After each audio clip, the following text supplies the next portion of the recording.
Yeah, this is a little heads up before we get started. Make sure you go and subscribe. That's the call to action right there. All the Killa Kela podcast links are all in the desirable areas. SoundCloud, Spotify, iTunes. Make sure it happens. Enjoy the show, people. Yeah, that's true. Lifting boxes, you know. Four 8-inch speakers in a box. Upstairs, there, and stay until the end to take the sound out and all that. Just so you can be an MC. So you can be an MC. Killa Kela podcast. KillaKelaOfficial.com. AG Dentistry. In my line of work, not only does what I do with the mouth get reviewed, it's also my instrument. And it's beyond important to me that my teeth get the professional service they deserve. The AG family provide expert dentistry, whether it's NHS or cosmetic. They're the finest in London. Head over to agdentistry.co.uk for more information on treatments and prices. AG Dentistry. THTC, the UK's leading ethical streetwear label. Organically grown and ethically built garments from hemp, organic cotton and other sustainable materials. 2019 is their 20th anniversary year. Join me with THTC as a Killa Kela podcast sponsor celebrating music, social activism, hemp and street culture. THTC, eco-fashion redefined since 1999. Beatbox created. Killa Kela. And we're here to talk about world music and street culture. Killa Kela podcast. Yes. Big shout to our sponsors, Graffiti Kings. It's a beautiful thing. Ladies and gentlemen, coming to you live and direct. It's Tuesday, so you know what it is. It's Killa Kela podcast, Central London or as central as you need to be. And I always think I have a little bit of a nerve asking some of my heroes to pass through casually into the yard, and this one is no exception. Flinty, Deman, the mighty Ragga Twinz inside the ride. Good day, man. How you doing? Respect, bless up. You don't nice know. day for it as well. Sun's shining. Lovely. Oh no, innit? Like I was saying, just before VT, I'm suffering from my heart this afternoon. I can't lie. I went out a little bit too hard last night. It happens, man. What are you gonna do? Happens. They're a part of the business. It's part of the business. Part of the business, man. And that's the thing, the business never tends to leave you with the extracurricular activity of drinking and smoking and stuff Well, like it was that. my birthday yesterday, so... Oh, happy birthday. I went out last night, got a little bit messy, going out again tonight, so yeah. Thanks. So you went in pretty... That's it. Not as hard as you. Well, you're here. You made it. Many happy returns. Thank you. That's awesome. Have you travelled from? Have you travelled far? He comes from Barking. Well, not come from Barking, but he lives in Barking now, and I'm still in Hackney. Hackney, yeah. But yeah, he come and met me and travelled up. My mutual friend, do you know Spider J? Spider J. Spider J. He was in. He does a lot of stuff with Kyoko. Okay. Yeah. Okay. Maybe he crossed part. He's in Homerton. Are you near Homerton? Oh, I used to be in Homerton actually. I used to live in Homerton. Yeah. Most probably know him. Most probably know him maybe by face. Yeah. I think the last time I saw you guys was at a Dub Pistols show. The one in Islington Academy, and I think he was there as well. Okay. Yeah. Yeah. You guys that was a good show, that one. Yeah, you guys. Was that the first one we done with him? I think so. Yeah. Yeah. Tore it down. It's like the soul don't leave you too. It's like you keep, you know what I mean? Slamming. Well, we do our best, you know. Always try to do our best. That's the best we can do. For those of you who don't know, I've been stuck in some sort of like war bunker for the last decade or two. Ragga Twinz are like premier ragga lyricists, man. Like there ain't one type of rhythm that you guys don't, work and lean well into. Do you know what I mean?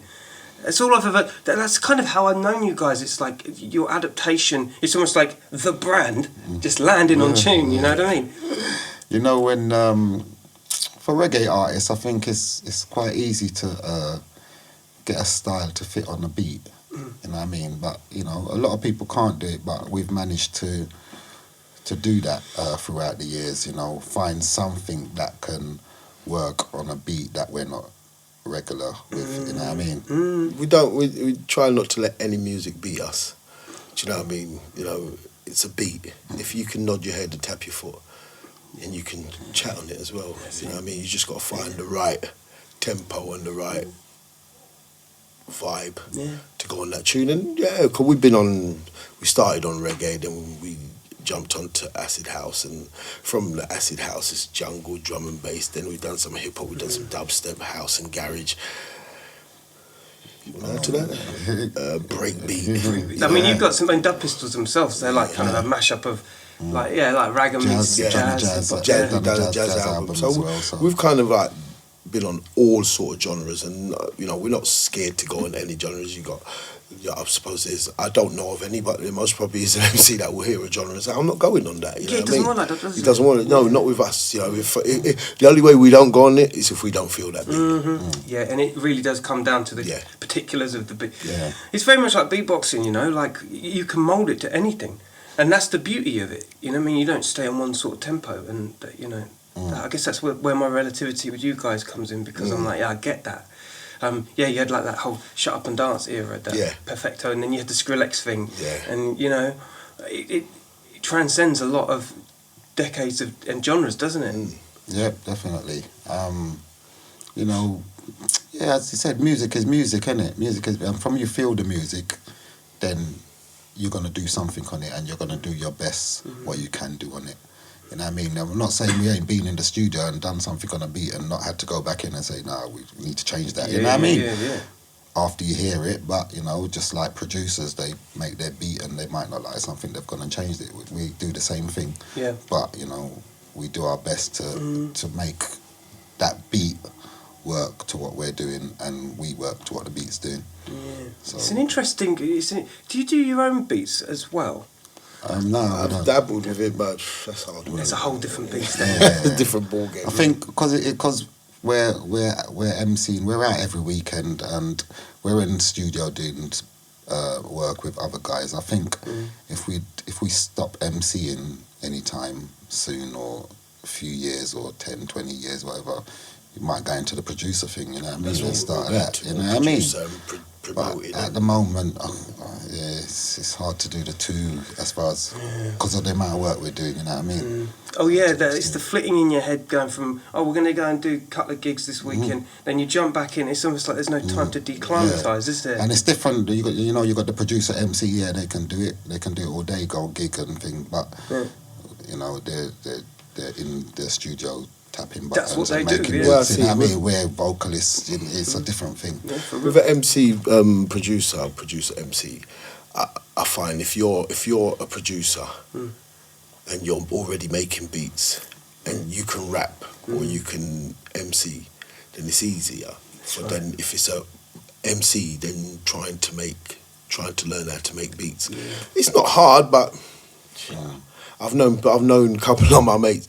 They started like 8-9 years ago and they still ain't put a tune out, but they've got loads of great ideas. And I've never understood that. Why hiding all the quality, all this, because people like the journey. You know what I mean? Yeah. Can you imagine not putting out your first record now? That's just insane to think, isn't it? Well, that's what you want to see. You want to see, like, you put out your first tune. It might not sound that great, but from the first tune to 9 years later, how it would sound now, people will say, "Well, he's come a long way." That's right, and they're part of your journey. That's right.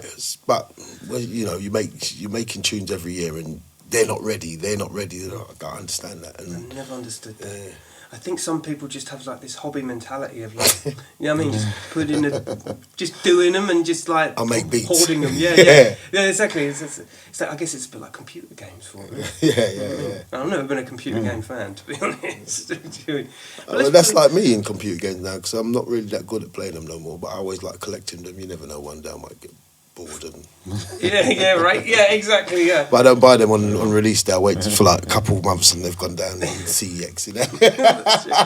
Well, I'll tell you what, social media now is almost like a computer game. There's a science and I don't know, you can crack codes with that shit nowadays, you know what I mean? It's mad, that's like a full-time job itself, you know what I mean? On social media, keeping up. How do you guys do it? I mean, luckily, you know, some would argue that there's two of you. So, you know, you can kind of combat certain things. One gets delegated one task, one gets delegated the other. He's the social media man. Yeah. I'm not really... I do it because I get grief from him, so I do certain things, but he's the social media man. Yeah. If we be going to Birmingham and he hasn't said a word to me from London to like Watford Gap. Oh, so he's great. Talk to me about Like, we've got real fans and you've got cyber fans. Yeah. You got to deal with both of them, isn't right. it? It's what it is now. I'm used to you it know now. what I It's mean? cool because he gets to do it, and people still get to get posts from Ragga Twinz. So That's the thing. And for a long time, I blurred the lines of like, well, I've got this many numbers, I should be at least seeing like 10% of them people come to the gig. It doesn't work like that. No, it don't work like They that, don't not get- at all. they- No, It's no. different things, isn't it? It's a different setup. Definitely, 100%. they were your fans in the club when no social media was about, Yeah, when they were well, younger, exactly. and now social media's about, and they're like Yeah, some mature of them, now. they don't go out. They don't go out, But they they're just- still interested in what you're doing. Yeah, especially if they see a live, you post a live like 10, 50 or 5 minutes. Yeah, they love That's that. That's enough for us. I think that sometimes like people, I don't think it's a choice of them not wanting to go to a gig.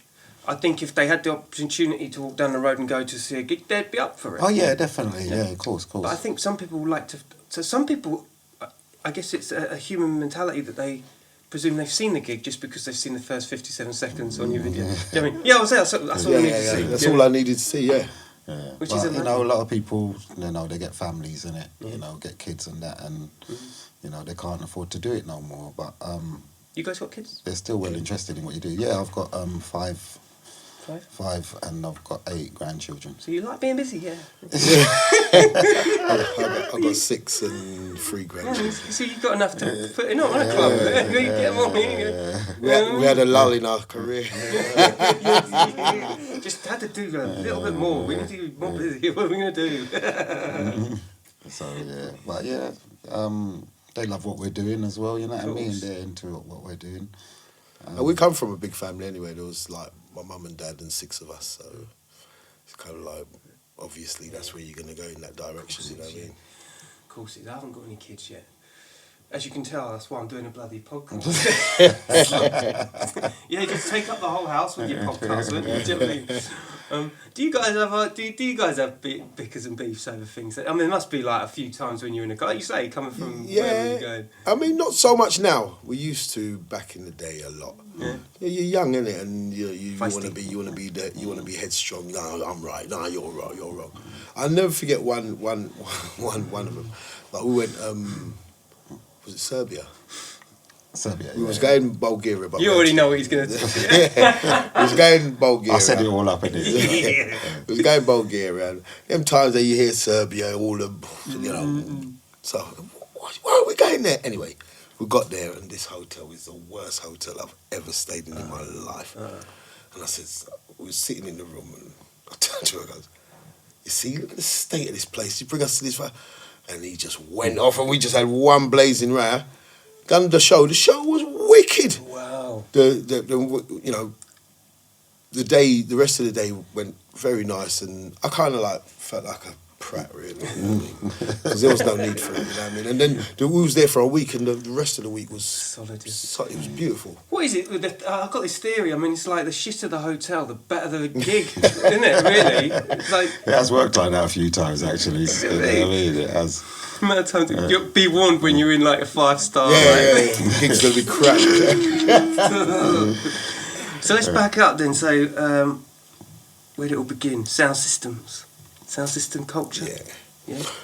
For us, kind of like late 70s, like 78, 79, we started to get like Just Shaka tapes and sound. There was a sound from Jamaica called Ray Symbolic. It was the first like Jamaican sound cassette we ever got, and it had a guy called Rankin Joe on there, and it was that kind of transformed me. Like, this is what I want to do. You know what I mean?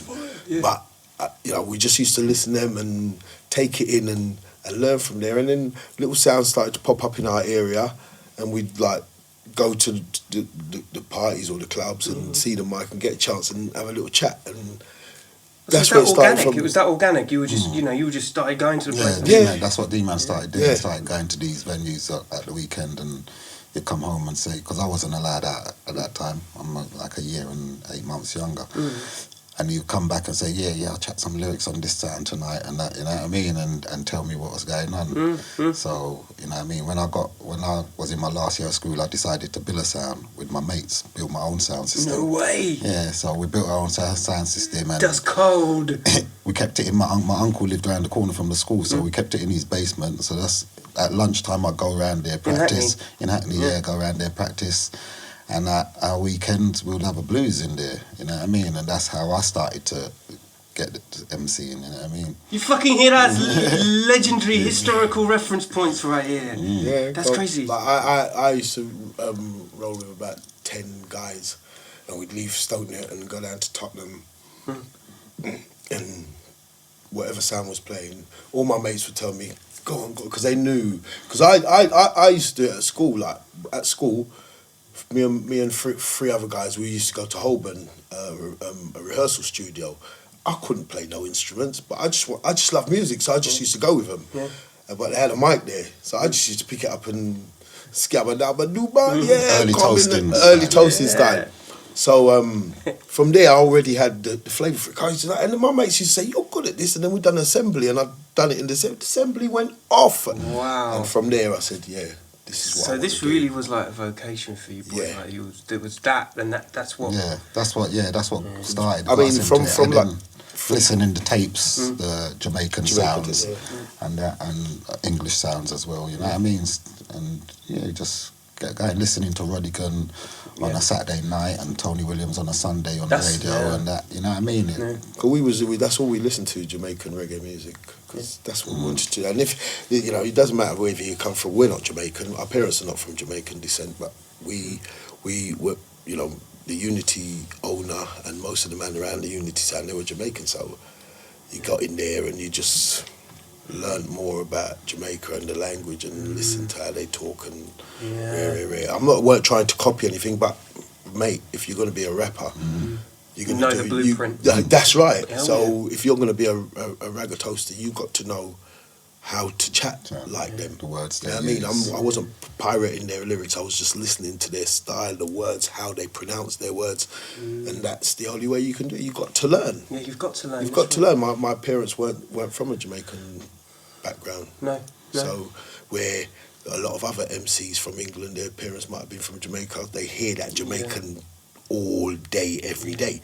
We had to listen to cassettes, watch old Jamaican films, and really get into it. Really get into it. That's so interesting. That's the way to do it, though. That's the organic approach. That's the way to do it. You're not doing nothing wrong. You're just learning. You know what I mean? And it's what we loved. It's not like we forced ourselves into it. It forced itself onto us. That's right. And we just wanted to do it. Yeah. I remember when you're young and you're listening to them things, you recite them anyway. So you'll be listening to the tapes and you'll know the lyrics that the man's chatting, so you'll be chatting that.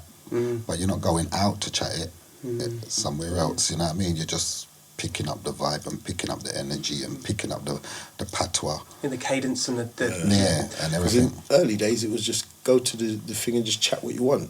And then as like it got to the 80s, 81, 82, you had to start writing your stuff now because... As you start getting serious. Serious, you know what I mean? Writing, you know, how many times can you go and say the same thing? I went to a party and la-di-da-di and this, that and the other. So you have to write lyrics. You've got like some MCs were good at writing stories. I used to be great at writing stories. You know, we used to be, most of the lyrics back then was a story about a guy that done this and that.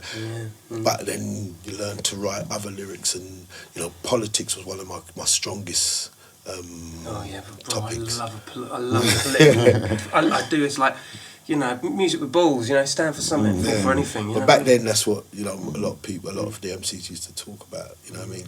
And from then, we just kind of became, because we was both on a sound called Jamarcus first, the real proper sound. Now you wouldn't know big sound. Big sound. All sounds are proper sounds. But all sounds are proper sound. His sound was a proper sound, but it was a youth sound. Yeah, it was. We didn't have much boxes. You know what I mean? We're talking about a guy that's got a sound. He spent a ton of money. Yeah, and collected the boxes everywhere, and you know, it's a proper big sound system. You know what I mean? Yeah, what was it called? Jamarcus. And they were from Tottenham. And my sister used to go out with a guy from the sound. So she said, "My two brothers are MC. And they said, well, bring them down. And we went in there. Them time it was DJ. DJ, yeah. They called us DJs, isn't it? At them times. Yeah, that's We right. wasn't Yeah, them, that's we right. were Yeah. the DJs. There was a period, wasn't there? That's right. Yeah, regular days, yes. I had Sweetie Irie. He came around for a podcast. Okay. And he said that he was he was with a rival sound, Paddington Terror. Does that Okay. ring bells? Have you heard of No, Paddington Terror? I've never heard of them. Like him and his family, like, come on, have a background in that as well. And he was telling okay. me some crazy stories of like those days of, sound system. Yeah, because you have to clash to be at the top. You know what I mean? You have to clash. That's insane. So that's where you got your notoriety. Yeah. Marcus was the real place where we got our notoriety because they had this thing going on every Tuesday in Tottenham, like from 7 till 11, and it was packed. There was lots of people there. You know what I mean? And they got some of the biggest sounds Yeah, in other London sounds. to come down and play. Yeah, from west, north, all big Saxon, sounds. Java, Coxon, What? Frontline. Nasty Rockers, Frontline, King Tubbies. all of them. That's came in. madness. Yeah, and we got in there, and the first couple of times as I weren't writing lyrics, but after a while I thought it's time to write a few words down. You know what I mean? Get serious, and from there we started to be the main men on Jamarcus. And one day there was an all-week session down a place called Bruce Castle Park near Broadwater Farm on Bruce Grove in Tottenham. Oh yeah, And we was I used there to every live around day. there. I know the area. Yeah. Oh right. We was there every day. It was sun was shining. Other MCs was coming from South London, West London, North London, East London. They come in there and chatting lyrics and rare. And I'll never forget, on the Thursday it moved from Bruce Castle to Lordship Rec. And I was sitting in a bandstand just chilling, and one of the Unity DJs come up called Jack Rubin, and we was chatting, and we was just chatting, and he come out with, "Do you want to come and join Unity?" And I looked at him and said, "Don't be damn stupid, what are you talking about?" You know what I mean? I thought he was taking a piss, you know what I mean? Yeah. He goes, "Nah, man, come and join Unity. It's only me charging, so it could be me and you, and then Chargin gets to do his bit towards, he's the main. Chargin was the main man, Right. and Jack was his little brother. So so I said, I don't mind, but mate, don't take the piss out of me because I won't be happy. You know what I mean? And he, he got me into Unity, and that's how I got into Unity. Wow. He said, come down Broadwater Farm tonight. They used to play in a little community centre. It was at a school. And I went down there, and when we got down there, they were playing. It was in a gym, and they had this little tennis ball, and they were all playing games. The camaraderie was great. You know what I mean? They were all friends. Everybody was nice. I said, yeah, I can do some of this. You know what I mean? And at that time, I always use things like that to how football would be, because we're fierce football fans. Yeah. Yeah. And both of you. Yeah. It was like moving from say, I don't want to diss no team, but let's say West Ham. I hate them. Anyway, it was like moving from West Ham to Tottenham. Yeah. Do you know what I mean? Yeah. And that's how I was moving from to a bigger sound. Seriously upgraded it. And went there. I didn't chat that night, and he said, "Come 4 races on Friday night." And I went there and I chat 2 lyrics and stayed there till 6 o'clock in the morning, and that was it. I was in. That's it. Sold. That was it. I was in. And I weren't getting a lot of chats because I was the new guy. Yeah, nobody really knew me. You know what I mean? So I was getting in there. Once I was lifting boxes, fucking throwing Stripe wires. landings. Oh yeah. All that. You know what I mean? And then when the selector operator get the right thing, then I'll come in and I'll do the first hour and a half, and then after that it'd be the big boys come over and I'll just. Like the warm up. Yeah, I was the warm up. I was the warm up back. That's crazy how that ran like that. That's mad. And that time when he was doing that, I got called to Gem Magic, which is a sound from Stone and East London, and yeah, they called me to be on their sound, and they're like a big sound as well. So I was on Gem Magic, he was on Unity. Did you And clash? they were both coming up at the same time. So one oh my god. one session, they used to have these school sessions, yeah. So they had a big one in Brookhouse School. Brookhouse School is right in the centre of Clapton. it was Unity, Gem Magic, innit? It was D-Man on Unity, me on... They weren't even talking about the sounds. They were like crazy. D-Man versus Flinty. It was D-Man Flinty clash, you know what I mean? I used to have these mates come up to me, Flinty's going to kill you. Yeah, it was like that. And it was one of them. It's And been the build-up electric. for about a month Yeah. was like, they was just talking People about... just hype, just like a hyping up the boxing team. match. Yeah. And the place went off. We didn't clash though, but you know what I mean. We both done our thing, and I was on one side and he was on the other. We both done our thing and thing. But then later on, I went and joined Unity. Oh, so you made the transfer? Later on, I was on Gem Magic for about a year and a bit, and then I went and joined Unity, and because D-Man obviously was like a main MC now. Yeah, he built his. And obviously Unity needed 2 more warm-ups, and it was me and a guy named Sean Major Ranks, rest in peace Sean. Rest in peace, my brother. It was me and him. He's my original parring partner. As I said earlier, I built the sound. It was me, him and a couple other guys. So me and him went and joined Unity, so we would do the early bit of the Unity sessions, and you know what I mean. But at that time, Unity now, they were so established as well that when we came to do that bit, there was quite a bit of people in the raid. They would come, they would be there early, so we'd get to perform to a decent amount of people. Yeah. And before they get mashed as well. Right, so, you know what I mean, me and Sean done that. And then, you know, we elevated to being the main MCs, you know what I mean, me, Sean and D-Man, because Chargin and Jack had left the sound. And then it left D-Man, me and Sean, and then we brought in Navigator.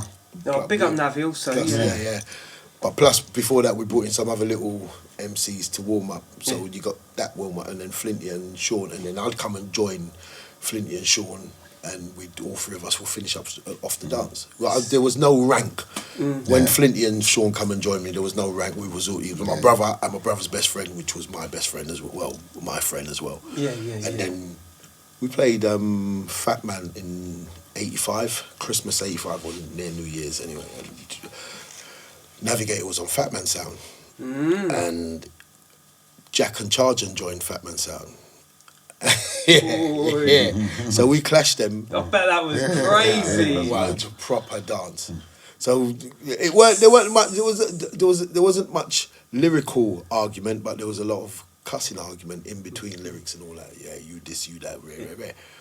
So the dance done, we broke down the dance as usual, you know what I mean? And the dance done, and the next day Ribs phoned me up and he goes, I'm just speaking to Navigator, them time he was called Specky. Specky? Yeah, that was his Specky name, Ranks. Specky Ranks. Knowledge. Podcast news. Yeah? Them time he was called Specky. There was no Navigator. At this time, what I'm talking about, there was no Navigator. Wow. And he said, Specky wants to join the sound. The man, they dissed him last night. And he goes, what do you think? I said, yes! Because from the days of Jamarcus, we've known Specky from them days. Wow. From the early days. So back. he was before. I used to go and listen to him. I don't know how you boys do it. You don't look like these guys from back. Like Navi's like he's taught me some things how to exercise and train and that. I used to go and listen to Navi when he was on a sound called Phase 1, and then he joined another sound called First Choice. That was like a year and a half before I even picked up a mic. I used to listen to Navi. That's crazy. So I said to Ribs, bring him.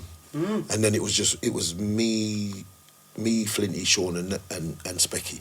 Wow. And then he made I was the singers as well. I was singers as well, but he made a lyric about a plane, and Flinty nicknamed him the Navigator. That's where he got his name from. No way. It was the hijacker. The hijacker, and the lyric was so wicked because as soon as he chatted, crowd would go mad already because they'd know it. You know, you get known off of that lyric. So Flinty called him Specky the Navigator. Yeah, like drum and bass definitely holds that. You know, a lot of the hype and MC like Skibber, like some of the quotes, the known phrases and rhymes. It just wouldn't be a gig with Skibbity if Skibbity didn't do those particular things. You know, I guess that's where the sound system culture. And definitely. That's brings influence, doesn't it? Because we had certain things that would say, certain phrases that we would say that is, you'd only hear that when you come to uni. Exactly, You know what I mean? So I do love that. That's such a race. It just feels like such a romantic warm like time. Do you know what I mean? To be Oh, like, you know what? Them sound system days was some of the best times, and some of the most frustrating times because I feel we should have been a lot bigger as a sound than what we was. We didn't leave the country, which a couple of the top sounds in England did. And why do you think that was? He didn't want to. Ribs didn't want to leave. Didn't want to play out. No? He didn't want to play in America or Jamaica. Really? Yeah, we had you know he was like, why should we go and play there? When you're racking and you're making money Yeah, and and doing the tapes are going over there. But People yeah, are hearing people all the wanted to tapes, hear so us. they wanted to hear us. Legacy though, innit? King Jammy's wedding, we was meant to play at his wedding, and he just. Because Jammies used to feed Unity all the tunes. Any new tunes that come out, He used to. King Jammies go Unity. Unity get them first. So if you want to hear good music, you come to Unity, Yeah. and Unity had good MCs as well. So you're getting the best music. Bro, that like this. Unity was the so first good. sound to play Come Along, Wayne Smith, Slang Tang, Slang Teng, Wayne Smith, Hill and Gully Rider. Johnny Osborne. There's loads more. What? So this was like early, like you were getting the hot off the Yeah, press. hot off the press. the hot off the press. They weren't even released yet. They're not even out. So Man, we're just I getting love that. them. I was the first MC. I was the first DJ. First English DJ. First English DJ to chat on Slang Tang. Wow. Fuck's sake, man. Ribs got it the Thursday and we played it out the Friday and he played it and it was the first time anybody had ever heard You it. come, I had a sound with my younger brother called Tipper Tone. That was like that was the follow on from Sir Cruz. We got one of the guys' uncles had a sound. It was just sitting in the basement. So we thought Really? we just Just took casually. So we took it up, and he didn't want to change the name of the sound, so we just kept the name Tipper Tone. All the guys from Sir Cruz came there, and we added a few guys. So we was playing out that night. That Ribs played that Slang thing, and then D-Man came to the dance afterwards because it was a later dance. He came to the dance afterwards, started saying, "Boy, Ribs played one tune tonight called Slang Ting, you know. Wait till you mads hear this thing. It get jack up about 15 times. I chat about 6 different lyrics on it because it was fresh. It was just, Fresh. you know. And it was the first, remember, it was the first ever computerised rhythm. Yeah. Because it was made off of that little Casio thing. Craftwork and all that things was happening at that time. Yeah. Was it mid-80s, wasn't it? Yeah, So that's yeah, right, you yeah. know it. The influences. That's one thing I was going to say. Like take your album for instance. The Reggae's Money. Like I'm listening to that, and in retrospect, it's got all the qualities of the era. It's got the Bomb Squad style beats. You know what I mean? The Public Enemy style beats. But then it's got that London Posse vibe. But like you say, it's got that reggae sound system vibe. How the hell did you get that sample from Prince? I have no fucking idea. That's a podcast in We itself. got to remember them Shut Up and Dance guys, they were like proper reggae men and hip hop men at the same time. So So this was perfect marriage. yeah, because all that was a mad thing. We got into that because we'd left Unity now. We'd got to 1989. I said to Flinty, I can't do another decade of this. Do you know what I Burn mean? yourself out, innit? Not even that. I would have done it, yeah. Don't get me wrong.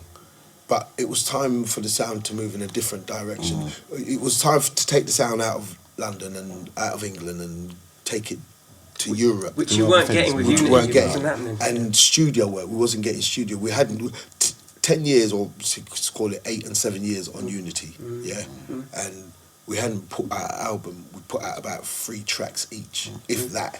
I might put out 4, he put out 3, or I put out 3, he put out 2. There wasn't enough, especially when you look across the river and you see the guys from Saxon. They've got albums. They're on radio. They're on television. They're everywhere. Cooking and cutting all the time, like so many. Yeah, And they're going Bermuda. They're going Jamaica. Yeah. They're going America. They're playing out. They're doing stuff. We're just standing still. So I turned to Flint and he said, "No, I don't want no more of this. Time for us to leave." And we didn't have nothing else going on, so we just left. Got a little job for a little while, and then I was working in the electrical wholesalers. And Shut Up and Smiley's got a twin brother. He's an electrician. So I don't know whether he's come in my shop to get something and he's seen me in there. No. And he's told his brother, yeah, but one day I'm at the counter and Smiley's coming and I goes, "Can I help you?" I knew him, so I was like, "All right, how you doing? Can I help you?" He goes, "Yeah, I just come to see you." I said, "Oh, right." he goes, I got a sample off you from a Unity cassette. Can I use it? I said, yeah, man. I said, what kind of music is it? He said, the acid house stuff. I said, yeah, because acid house music was getting a lot of publicity, all for the wrong reasons. Yeah, of course, the yeah. drugs thing. So I said, yeah, man, I'd like to get into some of that because I was just thinking my reggae style lyrics, well, our reggae style lyrics on that stuff take us to a different, So he said, yeah, that's no problem. I goes, listen, I ain't going nowhere without my brother, yeah? So he's got to come too or it's off. And he said, yeah, well, little did I know, he's the same sound, Sir Cruz, and Smiley had a sound that they used to clash against each other. But we went to their house and that was it. It's like we knew each other for years. Yeah, because PJ used to go primary school with us. So we know all his family and him. And as Smiley's from Smiley Hackney. was from Hackney. And as I said, my sound was in the basement. We brought his sound down there a couple weekends to play the blues. Yeah. So, you know, we knew them. DJ Hype was on their sound and all that. And so you know what I mean? When we got up just to... a simple migration. When we got up to Sharp and that, it was just easy. We didn't have to, like, get to know each other or anything like that. We just went in. They knew what they wanted from us and we knew what we could deliver. That's fucking... what a story. That slight opportunity moment. Yeah. These are coming And that's why Reggae Owes Me Money was so good because the connection was already there. It was It's just amazing. waiting to be done. And I love the other thing about it for its time is the whole merging of like dance instrumental music combined with you guys, like tracks that have got journeys. Yeah. Do you know what I mean? Mm-hmm. I love that. And I get what you're saying about going back to Saxon and how they had all these different records because you don't get enough feedback on one single. No. You need to keep putting out. keep Yeah, putting that's out right. stuff. You know? And D-Man put out a single called Iron Lady. Don't know if you know it. It was about Margaret Thatcher. Wow. Channel Fire. 4 used it in a documentary. No. Yeah. That's so sick. So after that you'd expect, right, we need the next big follow up. Yeah. Because it was them times you had Black Echo charts in Black Echo's newspaper. Yeah, that's right. Yeah. Number 1, Black Echo's charts. No way. Iron That as Lady. well, yeah. Where's the follow up? What are you doing? You need to just... And it was on one of Jammy's rhythm. So it was on one of Jammy's rhythm, proper rhythm, yeah. Next thing you know, Ribs has got his brother in the studio making beats that were whack. Right. They wasn't ready. He's got all Jammy's And he's got all Jammy's catalogue, and Jammy's is saying to him, put the man put the on man them Yeah, on his just go, tunes. keep going. Use the Yeah. rhythms. Your man's them are bad. Put them on them. We're chatting on them rhythms every week, and he won't put us on the rhythms on the studio. And you know when That's you chat, madness, you know when isn't there's a rhythm, you got a rhythm, and you chat the same lyric on it every week. As that rhythm play, you know what lyrics you're gonna chat You know on what it. you're gonna drop, yeah. So boom, that's how it used to work in them days. You do that, and then next thing you put it on record to sell it because people love it. We was doing that every weekend, but we weren't getting to put the records out. And the thing is, that weren't happening with Narva Sound because Narva Sound, they had Jammies tunes, but we had the Jammies tunes. We played the Jammies all night. You most probably get, if Ribs played 90 tunes, 10 of them were from other producers. 80 was Jammies tunes. Yeah, I bet. So we had our favourite tunes that we'd chat that lyric, and even before the first word you chat, the crowd go mad, boom. Because they know. The first thing you're supposed to do, go to the studio the next morning. Straight off, yeah. Straight off. Because he's had all the... Get that out because the crowd, that crowd in the wherever you've been, they like it. They'll buy it. Yeah. So why didn't that happen? What? It just never happened, man. It just never happened. I don't know why. The hindsight's 2020, innit? It's all that sort of thing. You can't change. The thing is, You know what I mean? we went thing one day. We played Kilimanjaro in Brixton Town Hall, and it was Unity Coxon and Kilimanjaro, and Kilimanjaro is a sound from Jamaica. Yeah, I know, yeah. Oh, you know that? Oh, Yeah, okay, cool. and we killed the dance. I'm not gonna lie, we killed the dance in their backyard in Brixton. Yeah. The next day we done this all dayer. And we saw a couple of the Coxon man them. Me and Flinty was walking through, saw a couple of the Coxon man them. And they stopped and said, yeah, you two murdered the dance last night. You two killed the dance last night. And he goes, tell me something. How come you ain't got no tunes? Because if you was on Coxon, you'd be in the studio every day. It done half hurt when you hear people say that to you, doesn't it? Mad. It makes you walk away feeling duped.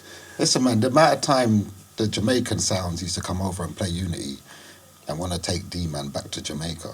So, want to take him back. Like That is a testament you know to what I mean? skill set, isn't it? Paddy Yeah. Roots come with Kilimanjaro. I saw him on the day he went. He was going. We played this up all there in Brixton. And he goes, "Boy, I want to take you back to Jamaica. You'll murder it. You'll kill it in Jamaica." Just man. innit? Sassafras, American DJ, but from Jamaica. We played. He played on the. He would come on the sound. We was all chatting together, and I saw him on a road called Sandilan Road, Frontline in Hackney. And he said, "You had a DJ from Saturday, innit?" I said, "Yeah. So you're wicked, Peter Metro was from Metro Media. He came over with Metro Media, and he didn't go back with them. He stayed. He was on our sound for nearly 4 months. Get out. That's Serious. Yeah. And that's not because the tunes was good, because Like the DJ, you're the DJ, there, but you're on a DJ. me and him were like pirate partners. We were pirates. They put like Unity, Peter Metro, and Demon Rockers. That's crazy. Yeah, it Serious. was bad like that, man. It was, you know what I mean? It was mad. We had a lot of, but we had a lot of supporters. A lot of people loved us, but because of the lack of, because there's no social media them time. Because if there was social media, we just do our own tunes on social media. You know what I mean? But there weren't no social media. It was just records. And you can't even, in retrospect, it's like, it was like that. I remember like doing my albums, and you know, sometimes it felt like I was trying to reinvent the wheel, like, you know, ego aside, it's like, to put beatboxing on record in the first place was hard. Do you know what I mean? How'd you get it sounding right? How'd you you know, nowadays it's almost like a given. Oh yeah, and put the tune out the next day. You know what I mean? But I think there is a journey in artistry that you just got to go with the ebbs and flows, haven't you? That's right. Do you know what some of them things we're talking about? They're bad, but you know what? I think that's what made me and my brothers strong. Yeah. You know, people not wanting to do stuff for us. We just, all right, we'll do it ourselves. Yeah, because even when I first got on Unity, one of the guys was like, "Nah, man, I'm not ready for Unity. I'm not ready." Oh man, that just charges you up. Charged me up, man. Next session, I came back and teared out the places. Like, well, you know, I shouldn't have said. I shouldn't have said what I said last week. You know, man, they're bad. Yeah, exactly. Well, you know, it takes a little bit of that to wind you up, Of course. And that doesn't happen nowadays. There's a lot of artists they're just getting a free ride. They don't know the struggles. There's no apprenticeships nowadays, you know what I mean? There's no struggle, man. Yeah, that's true. Lifting boxes, you know. 4 18-inch speakers in a box Upstairs. there, and stay until the end to take the sound out and all that. Just so you can be an MC. You can be an MC. You know what I mean? It's hard work. I fucked with do you remember Dillinger's Valve sound system? Yeah. I mean, that's the furthest back I can go as far as, because, you know, sound system and beatboxing never really kind of went hand in hand. No. But Dillinger and Lemon D were just like, we want to try you out on the Valve. So there's me like beatboxing, and they set up the Valve for me. It's like, this is crazy, you know what I mean? Like, and yeah, there's nothing beats that. Nothing beats a sound system, you know what I mean? Nothing beats a sound system. As I said, as he's saying, you wind, you lift the box, you wind up wire, you're there till the end. I mean, when we was like, got to like 88, 89, we weren't doing that. We was turning up when it's out. Because we'd served our apprenticeship. You know what I mean? I'm not lifting the box, I'm not winding up wire, I've got nice clothes on. When I first started to come, my clothes weren't that good. I've got nice clothes, I'm the main, you know, apart from the sound, me and Flinty is the main attraction. I love that. Do you know what I mean? So we don't lift box no more. And that's the cycle it goes through. Yeah. You know, because when I come, Charging weren't lifting boxes. Yeah, that's right. You said that it's the apprenticeship. Apprenticeship. Yeah. Did you see like a transition, obviously, like with drum and bass and hip hop, rap, and then into garage and kind of? You know what, I've got to put more money on the car. Oh yeah, All right. yeah, sure. Wanna pause Yeah, it? pause it.